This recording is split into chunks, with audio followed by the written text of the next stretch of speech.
ഈ കുക്കിംഗ് ഒക്കെ ചെയ്തു തുടങ്ങിയ സമയത്ത് എന്നെ ഏറ്റവും കൂടുതൽ ടെൻഷൻ അടുപ്പിച്ചിട്ടുള്ള ഒരു സാധനം എങ്ങനെ ഒരു പെർഫെക്റ്റ് ഗീ റൈസ് ഉണ്ടാക്കിയെടുക്കുക എന്നുള്ളതായിരുന്നു കേട്ടോ.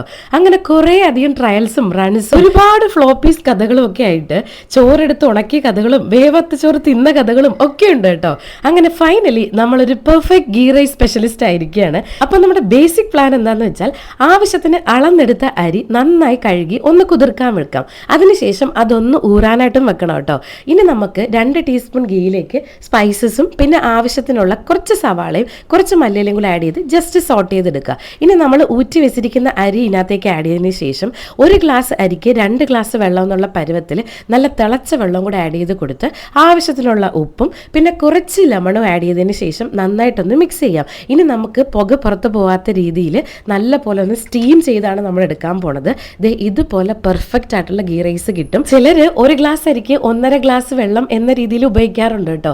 ഞാൻ എപ്പോഴും 2 ഗ്ലാസ് ആണ് യൂസ് ചെയ്യാറുള്ളത്. നിങ്ങളുടെ അരിയുടെ അനുസരിച്ച് നിങ്ങൾക്ക് അങ്ങോട്ടും ഇങ്ങോട്ടും ഒക്കെ അഡ്ജസ്റ്റ് ചെയ്യാം. അപ്പം നമുക്ക് ഇതുപോലെ പെർഫെക്റ്റ് ആയിട്ടുള്ള ഗീ റൈസ് നമുക്ക് കിട്ടും കേട്ടോ. അത് ഒരുപാട് ഒട്ടിപ്പിടിക്കാത്തതും എന്നാൽ പെർഫെക്റ്റ് ആയിട്ട് നമുക്ക് സെപ്പറേറ്റ് ആയിട്ട് നിൽക്കുന്നതുമായിട്ടുള്ള നല്ല സൂപ്പർ ഗീ റൈസ് ആണ് കേട്ടോ കിട്ടുന്നത്.